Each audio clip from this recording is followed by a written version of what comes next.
मेरे प्यारे दोस्तों, जीवन में कितनी भी कठिनाइयां आ जाए परंतु हार कभी भी नहीं मानना चाहिए। आइए सुनते हैं ऐसे ही कुछ महात्मा बुद्ध के सुविचार। महात्मा बुद्ध के हजारों शिष्य थे। जब उनका कोई शिष्य बुद्धत्व को प्राप्त हो जाता, बुद्ध उसे किसी एक दिशा में भेजकर वहां के लोगों को जागरूक करने और ज्ञान देने के लिए जाने की आज्ञा देते थे।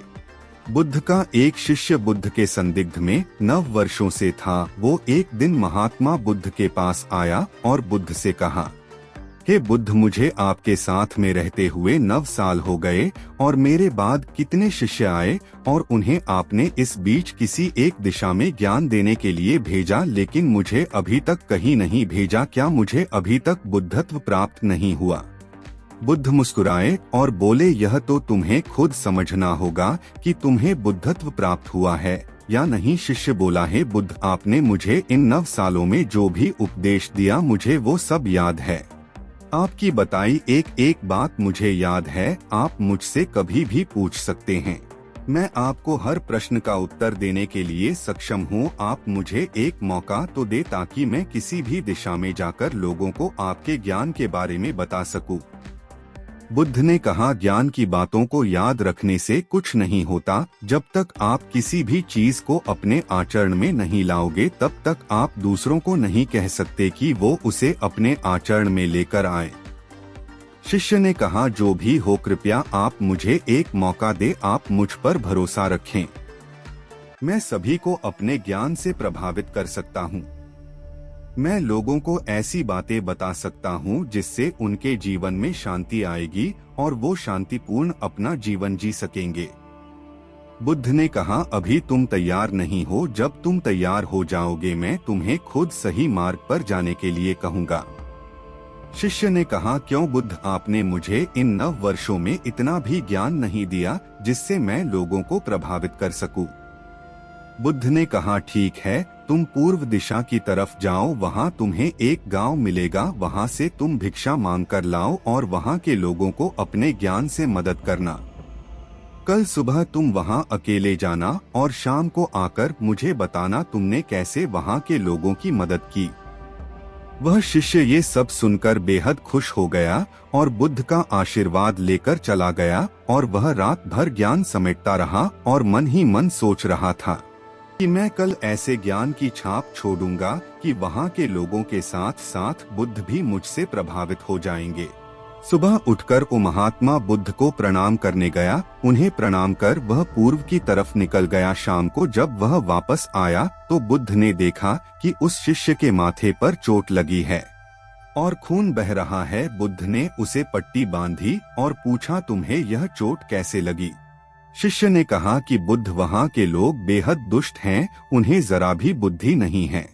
मैं उस गांव में भिक्षा लेने गया पर किसी ने मुझे भिक्षा नहीं दी, सब मुझे गालियां दे रहे थे। एक व्यक्ति ने तो मुझे भिक्षा तो दी लेकिन नीचे फेंक कर और कहा, इसे उठा लो।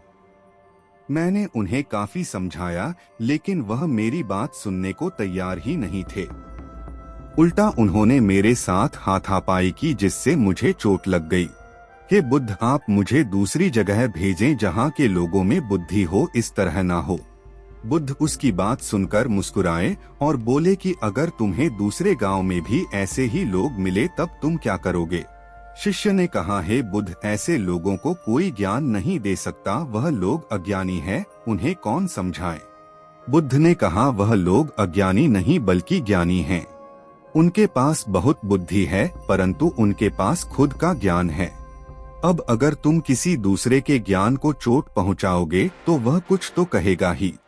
तुम्हें ऐसे लोग हर जगह मिलेंगे, तब तुम अपना ज्ञान उन्हें कैसे दोगे? बुद्ध ने शिष्य को कहा कि आज तुम आराम करो, कल शाम को मेरे पास आना। शिष्य बुद्ध को प्रणाम करके चला गया। अगली शाम जब वह वापस बुद्ध के पास आया तब वहाँ एक और बुद्ध का शिष्य मौजूद था। उनके हाथ में चोट लगी हुई थी। बुद्ध ने उस शिष्य के हाथ पर चोट देख उस पर पट्टी की और उस शिष्य से पूछा कि तुम्हें यह चोट कैसे लगी? शिष्य ने कहा, हे बुद्ध, आपने पूर्व के एक गांव में मुझे जाने के लिए कहा था, वही मुझे यह चोट लगी। बुद्ध ने कहा, वहाँ तुम्हारे साथ क्या क्या हुआ? तुम मुझे बताओ। शिष्य ने कहा, हे बुद्ध, वहाँ पर मैंने सबसे भिक्षा मांगी, लेकिन किसी ने मुझे भिक्षा नहीं दी। एक व्यक्ति जिसने भिक्षा दी थी उसने भी वह मुझे जमीन पर फेंक कर दी और कहा, उसे उठा लो। मैंने चुपचाप उसे उठाकर अपने पात्र में रख लिया और उसे कल्याण का आशीर्वाद दिया। तब उस व्यक्ति ने मुझसे कहा, आप बड़े ही अजीब व्यक्ति हो, मैं आपका अपमान कर रहा हूँ और आप मुझे आशीर्वाद दे रहे हो। मैंने उनसे कहा कि आप धनी हैं, आपने मुझे दान दिया है, इसलिए मैं आपको आशीर्वाद दे रहा हूँ। फिर वहाँ से मैं आगे गया तो कुछ लोगों ने मुझे वहाँ से जाने के लिए कहा। उन्होंने मुझे कुछ अपशब्द कहे और मुझ पर कुछ पत्थर फेंके, जिससे मुझे चोट लग गई। जब मैं वापस आ रहा था तब मैंने एक माँ को रोते हुए देखा। वह अपने बीमार बच्चे को लेकर चिंतित थी। मैं तुरंत जंगल से जाकर उसके लिए जड़ी बूटी ले आया, लेकिन वहाँ के लोग मुझे जड़ी बूटी देने नहीं दे रहे थे। फिर मैंने उनसे विनती की कि वह मुझे उस बच्चे का इलाज करने दें, उसके बाद वो जैसा कहेंगे मैं ठीक वैसा ही करूँगा।